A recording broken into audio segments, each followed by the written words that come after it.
महाराज साहब कह रहे मति श्रुतावधि मनः पर्यय केवलानि ज्ञानम। ठीक है। अब नाना अपेक्षाओं से हम निष्कर्ष पे पहुँचे कि हाँ, वस्तु तत्व का ज्ञान प्रमाण के रूप में साक्षात और नय के माध्यम से परोक्ष होता है। तो अब ज्ञान है, वस्तु तत्व का ज्ञान होता है, ये तो प्रमाणित हो गया। इसीलिए सूत्र में कहा तत्प्रमाणे। वह जो है वह प्रत्यक्ष और नए प्रमाण और नए रूप जो ज्ञान है वह कैसा है? तत्प्रमाणे, वह प्रमाण है।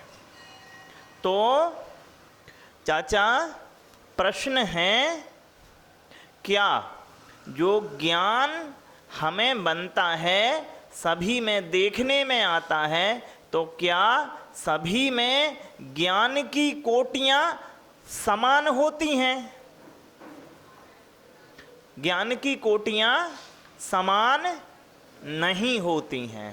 ठीक है कि नहीं है? तो महाराज साहब ने ज्ञान की दो कोटियां बना दी मोटे तौर पे। एक वो ज्ञान जो वस्तु तत्व को वैसे ही परिभाषित करता है जैसा वस्तु तत्व है, तो उन्हें सम्यक ज्ञान कहा। और वो ज्ञान जो वस्तु तत्व को वैसा परिभाषित नहीं करता है जैसा कि वस्तु तत्व है, तो उसे मिथ्या ज्ञान कहा। मिथ्या ज्ञान में और सम्यक ज्ञान में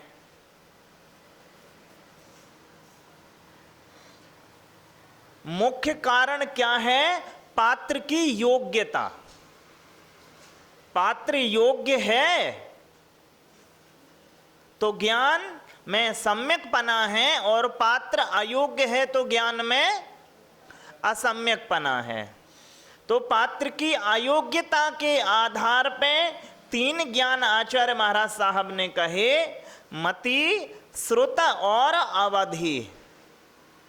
पात्र की योग्यता के आधार पे पांच ज्ञान कहे, मति, श्रुत, अवधि, मनः पर्यय और केवल। ठीक है कि नहीं है? ये तो प्रमाण हम सभी परिचित हैं। परिचित क्या नहीं है? जब मति ज्ञान को हम कहते हैं चाचा कि वो मन और इंद्रियों की सहायता से बनाया जाता है, तो अब मजेदार चीज यहां से खड़ी हो गई कि जब मन और इंद्रियों की सहायता से बनाया जाता है तो प्रश्न है कि कौन सी आयु से बनना शुरू होता है फिर ज्ञान? क्योंकि इंद्रियों के और मन के विकास तो मां के गर्भ से शुरू हो जाते हैं। गर्भस्थ शिशु भी मन और इंद्रियों से सहित होता है। तो क्या वह गर्भस्थ स्थिति से ज्ञान बनाना शुरू कर देता है, अथवा एक बड़ी वय में जब हम उसे 3 या 2 साल में स्कूल भेजना शुरू करते हैं तब से?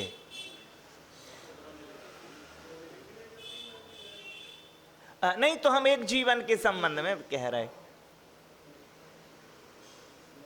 हमारे लिए सामान्य समझ ऐसी है मां कि जब ये स्कूल जाना शुरू कर देता है तो ये ज्ञान बनाना शुरू कर रहा है, जबकि चाचा ज्ञान की पूरी बुनियादी जो स्थिति है, बुनियाद है, वो गर्भ से शुरू हो करके आरंभिक 3 साल या 4 साल जब तक वो हो जाती है। तो आप ये देखिए 4 साल के या 3 साल के आरंभिक विश्वास वे उसके ज्ञान के बहुत बड़े अर्थ में ज्ञान की दशा दिशा तय करते हैं। अब मैं आप बता रहा ना कैसे 2 साल का बच्चा यहां पे अभी हो हल्ला करने लगे तो आप तुरंत कहते हो कि सुनो हल्ला मत करो, महाराज जी गुस्सा हो जाएंगे। अब ये ज्ञान कौन बना रहा है उसमें कि महाराज नाम का प्राणी जो है वो गुस्सा ही होता रहता है।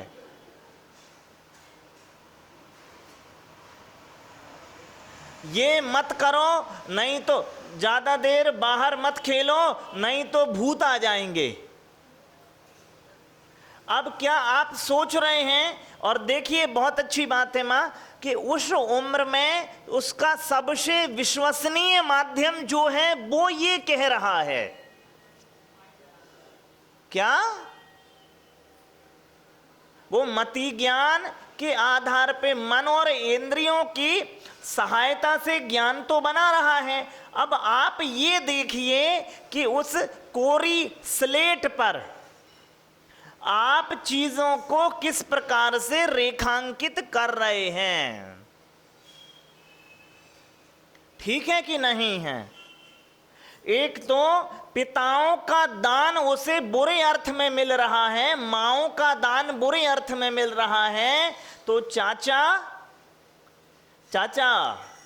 देखें बहुत अच्छी बात है, बच्चे देखना शुरू कर देते हैं मां कि जो ज्ञान किससे, आप ज्ञान किससे जुटाना चाहेंगे, जो विश्वसनीय माध्यम हो, इसी से तो जुटाना चाहेंगे ना। तो आरंभिक स्थितियों में पिता और मां को बच्चे देखते हैं कि ये विश्वसनीय माध्यम है आरंभिक स्थिति में, लेकिन वो धीरे धीरे देखने लगते हैं कि इनमें विश्वसनीयता नहीं रही। चिंतन कुछ, फिर संभाषण कुछ, क्रिया कुछ की कुछ, तो विश्वसनीय माध्यम क्या रहा मालूम। देखिए मां, हम जो ज्ञान बनाते हैं वो 2 चीजों से बनाते हैं। एक तो बनाते हैं वस्तु जगत से, वस्तुएं हमारे जीवन में किस प्रकार से प्रभाव डालती हैं उससे हम ज्ञान बनाते हैं, और एक बनाते हैं हम जीव जगत से।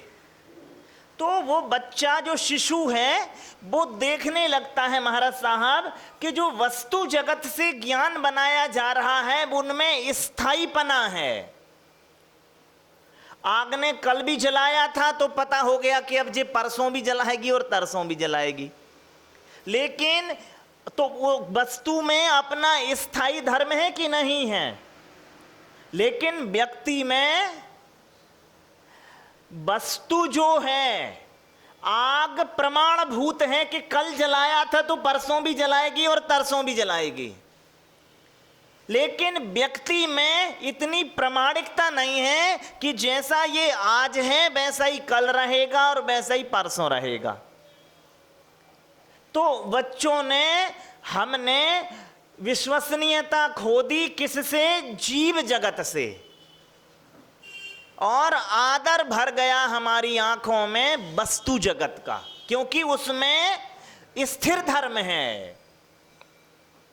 एक बहुत बड़े लेखक हुए हैं जैनेन्द्र कुमार, नाम सुना होगा सभी ने। महाराज साहब जैन थे वो, हालांकि उन्होंने जैन शब्द कभी लिखा नहीं, सुनने में जैनेन्द्र कुमार, वो बरणी जी तो छुल्लक जी थे, वो लेखक कह रहा मम्मी में, जैनेन्द्र कुमार, वो जिनेन्द्र वर्णी थे, वो जैनेन्द्र कुमार। तो ऐसा सुनना था मैंने कहीं कि उनकी जो माँ थी, जब वो थोड़े निर्धन परिवार से आते थे तो उनकी जो माँ थी वो जिस जैन धर्मावलंबी के यहाँ पे अपनी सेवाएं देती थीं, तो उन्होंने चोरी इत्यादि का ऐसा प्रसंग बना होगा तो आरोप लगा दिया होगा, और उन्हें ऐसा लगा उन शिशु को, जब वो शिशु की स्थिति में थे, कि किसी ने मिथ्यारोप हुआ मेरी मां पर और समाज ने मेरा कोई विशेष साथ नहीं दिया। मां के लिए किसी ने साथ नहीं दिया। तो वो इतना भर गए कि उन्होंने अपने नाम के साथ में जैन लगाना सदा के लिए बंद कर दिया। बात ये नहीं है कि क्या किया, बात ये है कि शिशुओं के चित्तों पर स्थायी धर्म और अस्थायी धर्म दो तरह के प्रभाव पड़ रहे हैं। तो वो दादी को तो देखती है कि सवेर शाम को दादी जब कहानियां सुनाती है तो ऐसे आदर्श कथाएं कहती है कि मनुष्य ऐसे आदर्श चरित्र के लोग होते होंगे। तो जब वो इतना विश्वसनीय, जब वो उसमें वो कहानियों में, उन बच्चों की कहानियों में हर कहानी के पात्र प्राकारांतर से आप ही होते हैं, उनके पिता या माँ। लेकिन वो देखते हैं धीरे धीरे कि इन्होंने विश्वसनीयता खो दी। लेकिन एक विश्वसनीयता उनके चित्त पे अभी भी बरकरार है। वो किसके माध्यम से आई? वस्तुओं के माध्यम। वस्तु, आग ने मुझे कल जलाया था तो पहले दिन से अब वो जिंदगी भर जब तक 80 साल 100 साल का रहेगा, इससे दूर रहो। ठीक है कि नहीं है? तो जो आरंभिक स्थिति में जो ज्ञान बनाए गए मति और श्रुत, वो बनाए गए अपने अनुभवों के आधार पे, बाह्य प्रभावों के आधार पे मैंने अपने विचार तय किए। ठीक है कि नहीं है? चाचा, मैं पट्टे पर बैठा हुआ हूं और मैंने देखा कि इधर लुढ़क गया, तो आगामी संभावना बड़ी है कि मैं इस पट्टे से बच के बैठूंगा या बीच में बैठूंगा। ठीक है? तो जीवन के और शिशुओं के लिए, आरंभिक जीवन में शिशुओं के लिए इस तरह के जो ज्ञान बनाए गए शिशुओं के माध्यम से, वे तो फिर भी निरपराध की कोटि में आएंगे। लेकिन उनके अपराध कैसे निरपराध कहे जाएं या क्षमा के योग्य हों, जो ये समझ भी गए हैं बड़ी अवस्था में कि वस्तुएं निर्जीव हैं इसलिए उनमें स्थायी धर्म है, और जो सजीव हैं उनमें स्थायी धर्म इसीलिए नहीं है क्योंकि उनमें सजीवता है। वस्तु में कूटस्थपना नित्यपना इसीलिए है क्योंकि उसमें प्राण नहीं है, संकल्प नहीं है, समझ नहीं है, इच्छाएं नहीं है, आशा नहीं है। लेकिन अब हमें जिस आयु में आ गए हैं, इस आयु में तो समझ दिखानी चाहिए कि आदमी होने का अर्थ ही है इच्छा का होना। है कि नहीं है चाचा? आपका मोह ही तो आपको मनुष्य बना रहा है, नहीं तो आप देवता नहीं हो जाते। आपको मनुष्य बनाने का बुनियादी कारण क्या है? आपका मोह। तो जब मोह है, आशाएं हैं, तो मनुष्यों के व्यवहारों में भिन्नताएं आएंगी अनिवार्यतया। तो फिर जब मनुष्य बिटिया, जब मनुष्यों के व्यवहारों में भिन्नताएं आती हैं कि नहीं आती हैं? क्यों आती हैं? क्योंकि मनुष्य जो है, मानव जो है, वो एक विशेष प्रकार की अपेक्षाओं से भरा हुआ रहता है, नहीं है? तो मां फिर मनुष्य के प्रति स्थायी धर्म रखना विशेष बुद्धिमानी है नहीं। क्योंकि जो चाचा, जो हमारे जैनेन्द्र कुमार जी थे, अब उन्होंने ठीक है 20 वर्ष में 25 वर्ष तक तो ठीक है इस आग्रह से भरे भी रहते, लेकिन एक दिन आप खुद बिल्कुल निष्णात प्रबुद्ध लेखक के तौर पे आप सामने आ गए थे और आपने, जैसे सुनीता इत्यादि उन्होंने कुछ उपन्यास लिखे हैं, उन्होंने भी वही मानवीय जीवन की दारुण स्थितियों को लिखा, लेकिन खुद उस दारुणता से मुक्त नहीं हो पाए, इतना साहस नहीं जुटा पाए कि हाँ, जो मेरी माँ के साथ किया गया वह एक नैसर्गिक धर्म था मनुष्यों का। तो हम सभी लोग वो साहस जुटाएं और अपने जो मति ज्ञान बना रहे हैं इंद्रियों के आधार पे, उसमें मैं बेहतर सम्यकपना है मेरी मति ज्ञान में, उसका परिचय दें। दूसरी बात चाचा माँ सुनो, जो मिथ्या मति इंद्रियों की अपेक्षा जिसमें होती है उसमें पर निर्भरता तय होती है। और ये आपके ज्ञान जो आपके 100% मैंने ज्ञान बनाया वो इंद्रियों के सापेक्ष है। और इंद्रियों में दोष उपस्थित हो सकता है कि नहीं हो सकता? जब इंद्रियों में दोष उपस्थित हो सकता है तो आप अपने ज्ञान के प्रति इतना जटिलता ना अपनाएं कि नहीं ये मैंने ऐसा ही देखा, ये मैंने ऐसा ही सुना।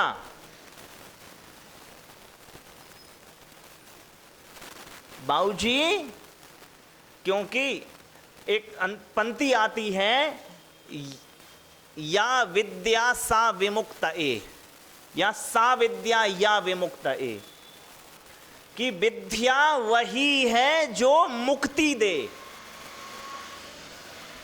क्या मां बताओ, क्या विद्या वही है जो आपको मुक्ति दे। दूसरी एक और पंक्ति देखिए, विद्या ददाति विनयम,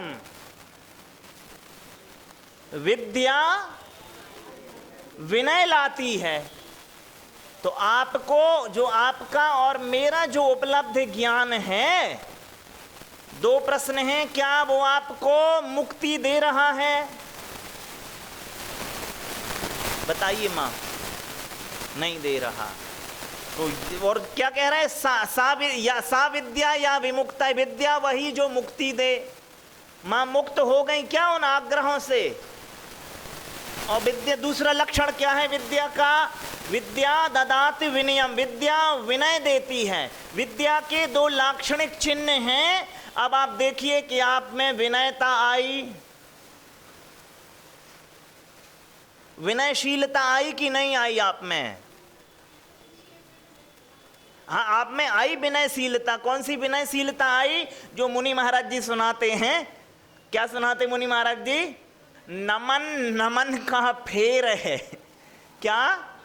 नमन नमन का फेर है, अधिक नमे बेईमान, दगाबाज धूना नमे, चीता चोर कमान।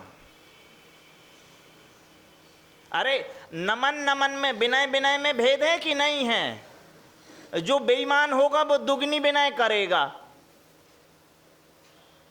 क्या?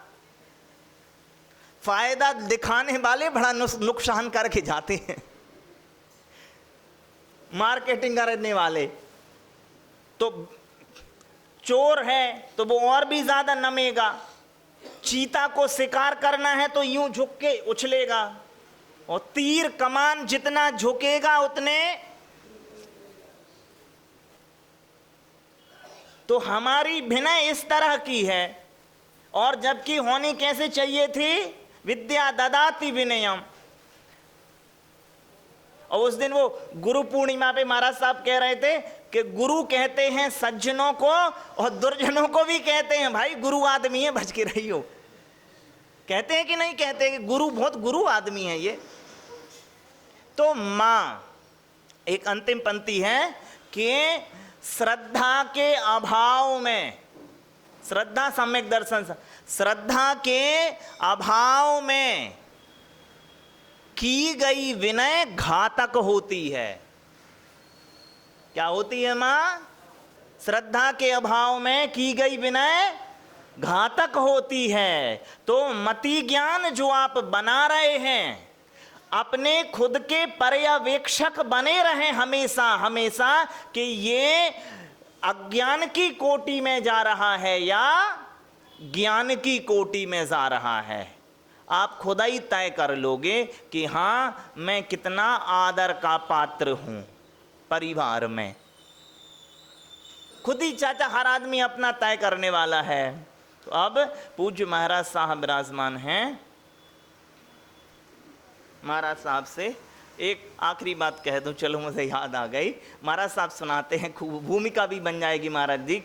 महाराज साहब एक बच्चे से स्कूल में मास्टर जी गणित पढ़ा रहे थे, तो मास्टर जी ने कहा, बेटे मैंने तुम्हें एक आम दिया, मैंने तुम्हें एक और आम दिया, मुझे तुम्हें एक आम और दिया, तो कितने आम हो गए?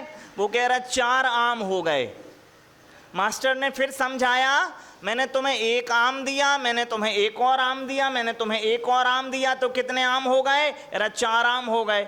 मास्टर ने सोचा ऐसे आम वगैरह पता नहीं होगा, तो वो कह रहे सुनो, हमने तुम्हें एक अमरूद दिया, तुम्हें एक और अमरूद दिया, तुम्हें एक और अमरूद दिया, कितने अमरूद हो गए? वो कह रहे 3 अमरूद हुए। मास्टर जी कह रहे सुनो, फिर से बताओ, मैंने तुम्हें एक आम दिया, मैंने तुम्हें एक और दिया, मैंने एक और दिया, कितने आम हुए? कह रहा 4 आम हुए। मास्टर जी कह रहे बेटा, अमरूद के गणित और आम के गणित तो समान है, फिर उत्तर क्यों गलत आ रहा? वो कह रहा आपको पता नहीं, एक तो मेरे पास पहले से है। हम वही लोग हैं, हर प्रश्न का उत्तर हमारे पास है, तो गणित तो गड़बड़ाएगा कि नहीं गड़बड़ाएगा?